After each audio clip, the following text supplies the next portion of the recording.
Magandang gabi po sa aking mga kababayang Pilipino diyan sa Pilipinas at kung saan man kayo naroon ngayon sa mundo. Ito po ang gabing ating topic, ang ating pick-up news.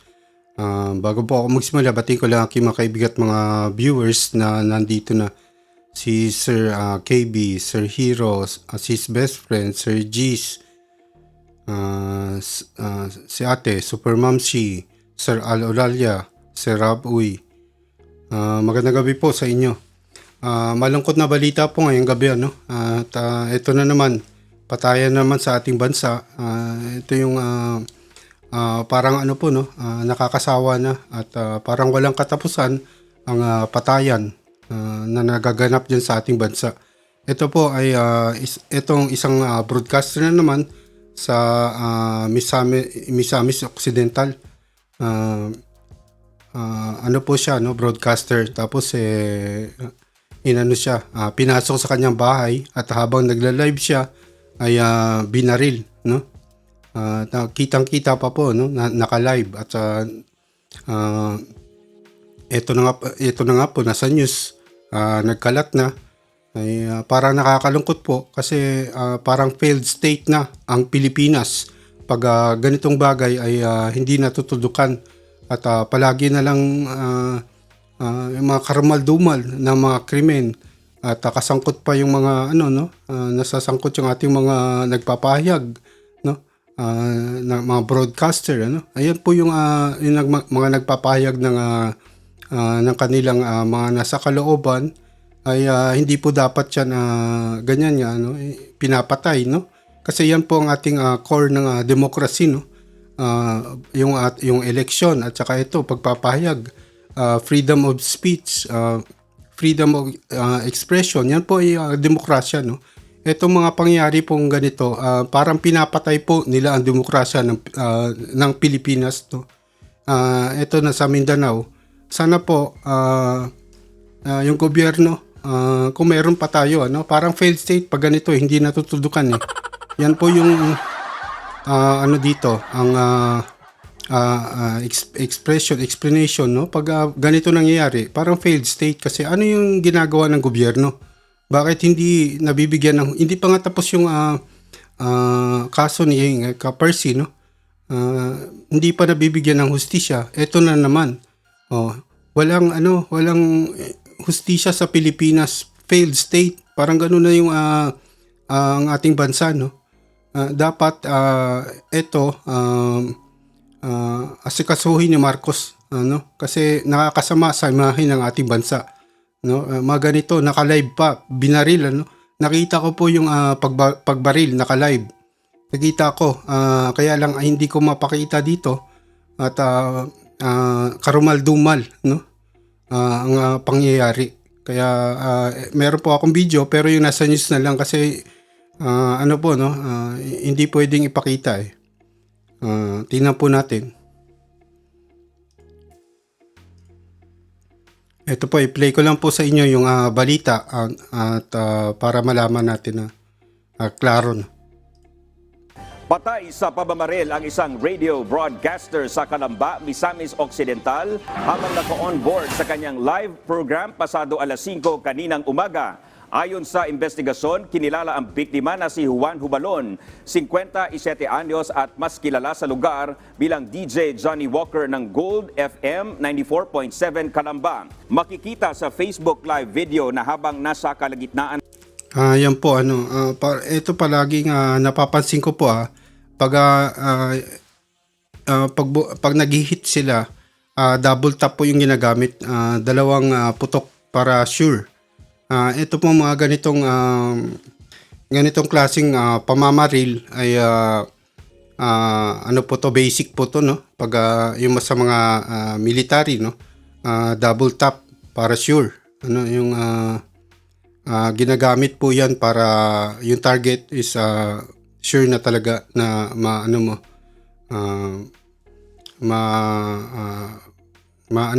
mayari mo siya. Ganun po yung ginagawa, basic, Kaya ito para sa akin, hindi ordinaryong tao or kalaban niya lang na marunong humawak ng baril ang gumawa nito. Panin ko, hitman po talaga to, Kaya kagaya kay Ka-Percy, Di po ba sanay si Escorial ba yun? Mga ano talaga sila, bayaran. Kaya tapos hinablot pa po yung ano niya, no? Yung kanyang kwintas para ipalabas na ano lang yun, robbery, pagnanakaw, ano? Pero ganito po kasi na pag makita mo yung mga pattern at mga style kung paano nila gawin yung hit is pag siguro yung mga kapulisan natin alam na nila at na ito ay hasa ang tumira. Kaya nakakalungkot po. Tayo diyan sa atin, no, lahat dapat ng mga kagaya natin, debate lumalabas, pinapakita yung muka at nagpapahayag ay dito sa social media, no, ay dapat po mag-ingat kasi ito po hindi po to biro, no, kasi lahat tayo nakataya ang buhay natin dito. Kaya siguro hindi siguro dapat mag-ingat lahat. At eto, pinasok na siya sa sarili niyang bahay talaga, no. Ituloy po natin. Ng programa si Hubalon nang bigla siyang lapitan at pagbabarilin ng sospek. Pagkatapos ng pamamaril ay tinangay pa ng sospek ang kwintas ng biktima. Iniimbestigahan na ng pulisya ang motibo at sospek sa pagpatay sa radio broadcaster. Ayun po yung ating video, no. Dapat hindi po pinapalampas natin ang mga ganitong pangyayari, ang mga ganitong bagay. Kasi ito po yung unti-unting pumapatay sa ating demokrasya dyan sa ating bansa. Kaya dapat po mag-ingat tayo at ang ating gobyerno ay wag pong payagan na maging ganito ang ating bansa. Maging failed state, no? Parang failed state kasi hindi gumagana ang dapat gumana at dapat magtrabahong ahensya ng ating gobyerno.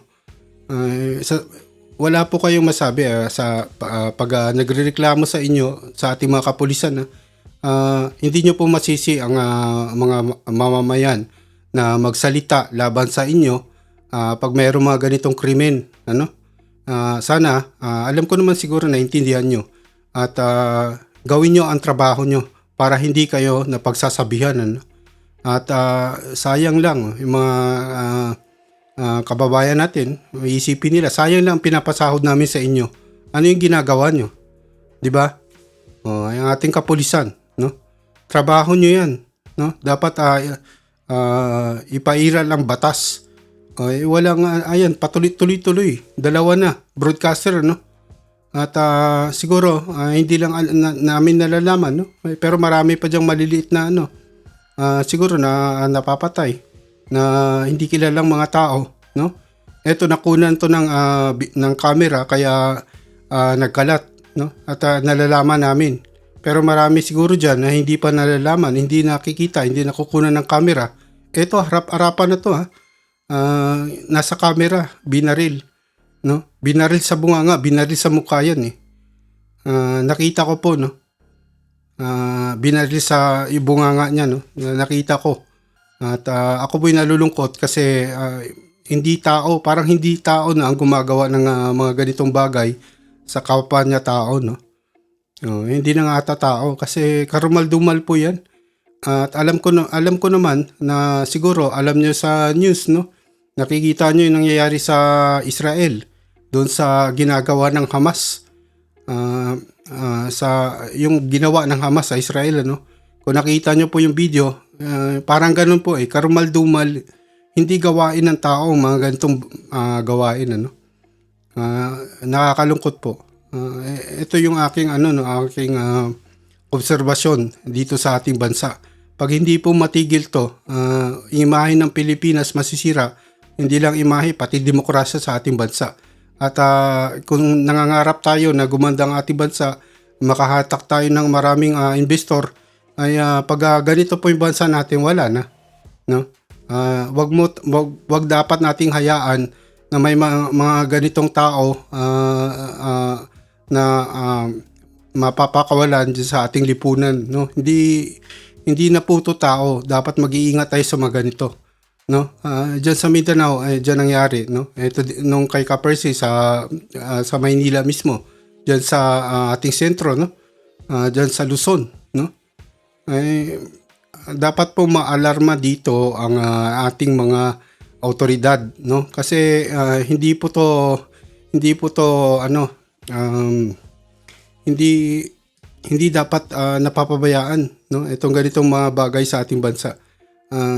Karumal-dumal, no? Parang naalala ko ang ginawa ng Hamas sa mga civilian doon sa Israel, ano? Ah, mga ganitong klase, may pagkaano pareho po sila ng pattern, no? Bakit ganitong klase ang ginagawa nila sa kapareho nilang tao?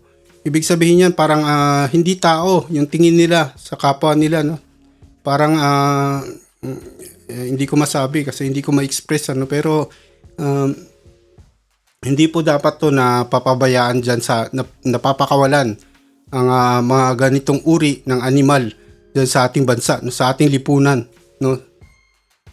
Yan lang po yung aking ano ngayon, ano, komentaryo dito sa pangyayari na to. At ako po'y nalulungkot at sana magtrabaho ang ating otoridad dyan sa Pilipinas at wag nating pabayaan ang ating bansa na maging failed state, no? Mabansagan tayo na failed state ang Pilipinas. Wag po nating pabayaan yun. Wag nating hayaan.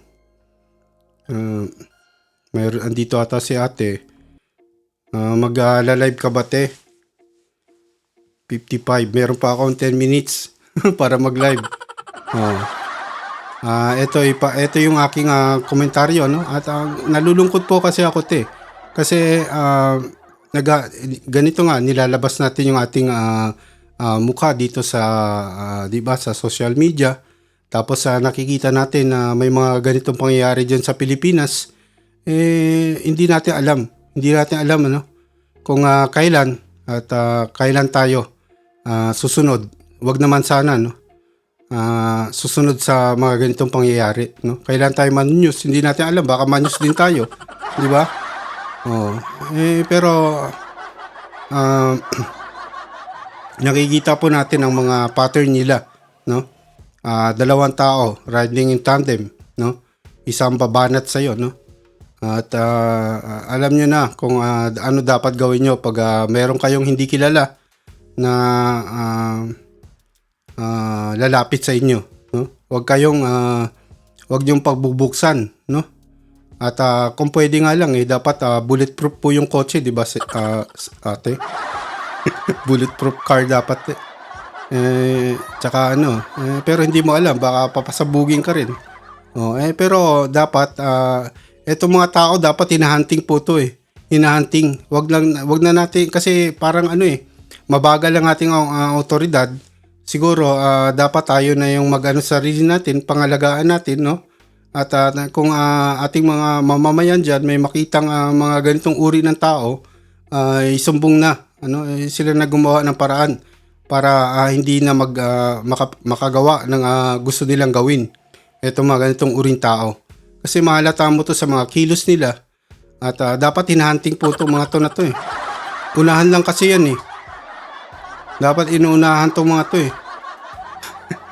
Pero ayoko na po magsalita. Pero trabaho po kasi yan ng ating ang ating otoridad diyan sa ating bansa, no. Trabaho nila yan. Sana gawin niyo yung trabaho niyo. At nakakaya po, mahiya naman kayo sa taong bayan, ano? Pag sunod-sunod po nangyaring ganitong bagay, wala tayong patutunguhan ng Pilipinas at mababansagan tayong failed state, 'di ba? Failed state ang ating bansa, no? Kaya mga ating otoridad diyan, mga kapulisan, kumilos kayo, no? Huwag niyong paramihin yung mga ganitong tao, huwag niyong pabayaan na bansagan ang ating bansa na failed state. At nasa inyong mga kamay, no? Pinagkatiwalaan kayo ng sambayan ng Pilipino para gawin nyo at sugpuin nyo ang mga ganitong tao diyan sa ating bansa, no? Siguro alam na rin ni Marcos, ang ating presidente ng Pilipinas, no? Ayaw niya rin siguro mabansagan ang failed state ng Pilipinas, no? Wag niya sanang pabayaan, no, ang dumami ang mga ganitong tao diyan sa ating bansa at gawin nila ang trabaho nila, ang pinaubaya na kapangyarihan sa kanila ng taong bayan ay dapat gamitin nila. Dito nyo po dapat gamitin ang binigay sa inyo na mandato ng bansang Pilipinas. Hanggang dito na lang po ako ngayong gabi at magla-live ata si ate. Punta po tayo doon. At maraming salamat po sa mga nagpunta. Si Sir Alo Lalia, sis best friend, si ate, si Super Mom si sis best friend, si Sir Gis, Sir Rob Uy, sino pa, Sir KB, Sir Hero. Maraming salamat po sa inyo sa pagpunta at magandang gabi po sa inyo lahat.